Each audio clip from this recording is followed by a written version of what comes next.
All right, let's jump into something pretty cool in Spanish. Like a secret weapon, almost. We're talking about demonstrative pronouns. Oh, yeah. You know those little words that can really make your Spanish pop? Right. Yeah, you might think pronouns, like how exciting can they be? But honestly, you'd be surprised. There's some really interesting stuff going on with these words, like little historical twists and nuances. For sure.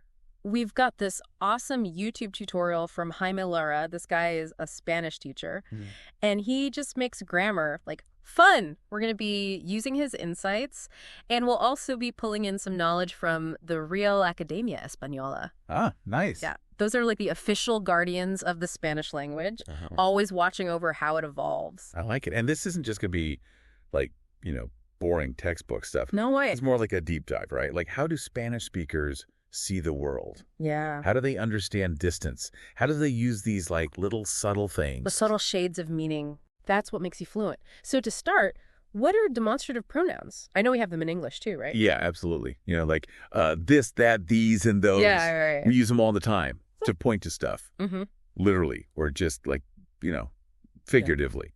But Spanish, it takes it even further. Okay, so what's different about Spanish? Well, one thing is they have to match the noun.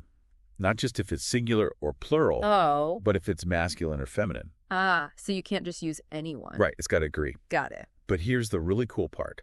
Spanish also looks at, like, how far away something is from the speaker. Oh, okay. So you've got este for things that are close to you. Este. Eses for things a bit farther. And then ecol for, like, way out there. Okay, so if I'm holding my coffee and I say este café está caliente, I'm using este because it's right here. Exactly. You got it. Okay.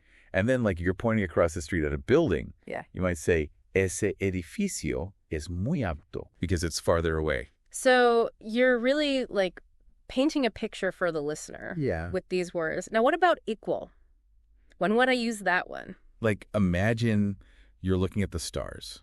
And you say, aquellas estrellas son brillantes, to show that they're super far away.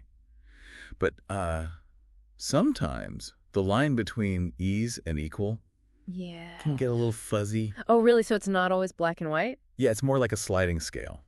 Based on how the speaker, like, sees that distance. Okay, interesting. So there's culture baked into that. Yeah, for sure. It's not just the dictionary definition. Right. Wow. So even with these simple pronouns, you're getting into culture already. And Cheney's video, he does such a good job. Like, he uses all these examples. Oh, nice. And he even uses props to, like, really show you how the pronouns change. I bet that makes it stick. Oh, yeah. And he gives you exercises, too. He makes you work for it. Oh, yeah.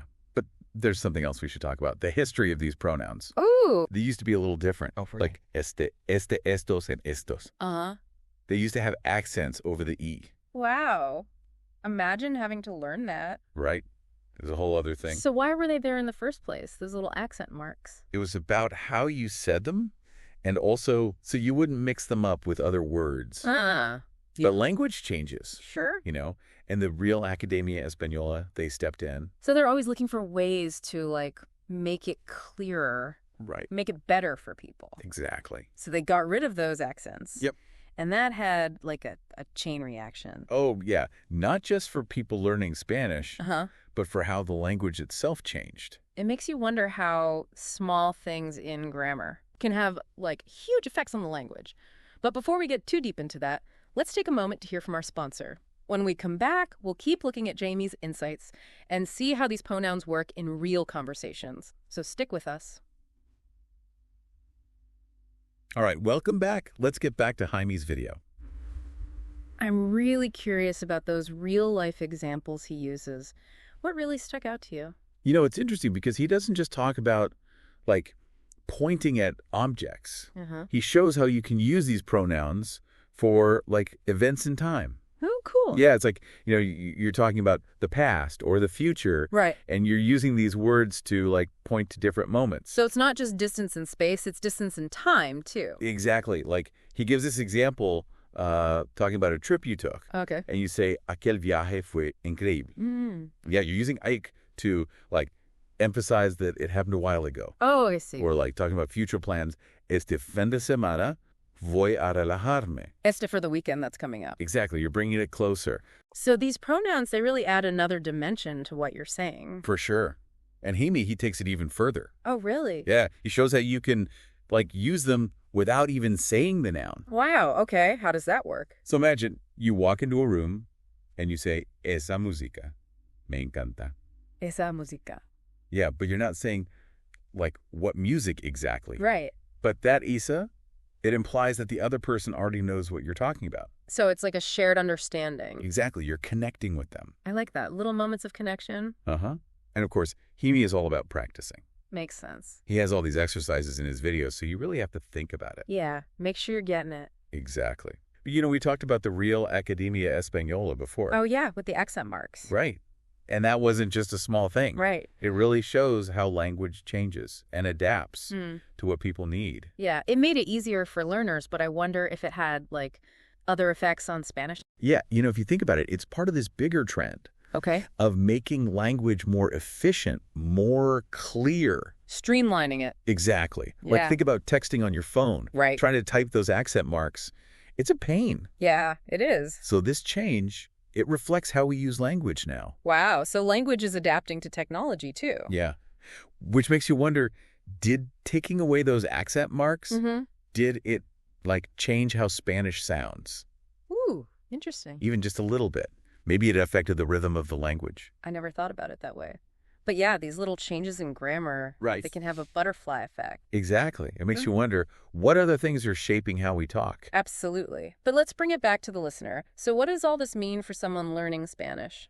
It's not just about being grammatically correct. Right. It's about really understanding how Spanish speakers see the world, how they think, how they express themselves. So you're not just learning words, you're learning a worldview. Exactly. Yeah, Haney's video, it really gives you the tools to do that. He makes it so clear. Yeah. And who knows, maybe it'll make you look at your own language differently. That's a great point. You start to notice the little things you never saw before. Exactly. But before we wrap up this deep dive, we should probably take a quick break. Okay, sounds good. We'll be right back with one final thought-provoking question to leave you with. So don't go anywhere. And we are back. We've covered so much ground with these pronouns. Yeah, it's been quite a deep dive, hasn't it? For sure. We started with the basic what are they? Right. And now we're talking about culture and how language evolves. It's amazing how much is packed into these little words. Right. We saw how they show distance. Yeah. Not just physical distance, but in time too. And memory. Exactly. And even how small changes in grammar, those accent marks we talked about, right, could have a big impact on the whole language. Like a ripple effect. Yeah. So as we wrap up, what's the main takeaway you want our listeners to remember? The big aha moment. The thing is, when you really get these demonstrative pronouns, it's not just about speaking perfect Spanish. Okay. It's about getting into the heads of Spanish speakers. Oh, I see. How do they see the world? How do they think? So you're learning to think like a native speaker. Exactly. Yeah. And Jaime's video, it gives you all the tools to do that. He does a great job explaining it all. He does. But as we finish up, I want to leave you with something to think about. Okay. Think about your own language. How does the grammar, the way it's structured, how does that shape how you see the world? Whoa, that's a really good question. Makes you think, right? Yeah, it's language isn't just about talking. Right. It's about how we understand everything. Exactly. Yeah. And when you learn other languages, like Spanish, Yeah. you start to see things from a whole new perspective. So to everyone listening, next time you see those demonstrative pronouns, don't just think about the grammar rules. Right. Think about them as a window into another culture. Another way of seeing things. Exactly. And you know what? You might even start to see your own language differently. You start to notice things you never did before. It's a whole new world opens up. It really is. Well, that's all from us today. Thanks for joining us for this deep dive. Keep exploring, keep asking questions. Keep learning. And until next time, hasta pronto.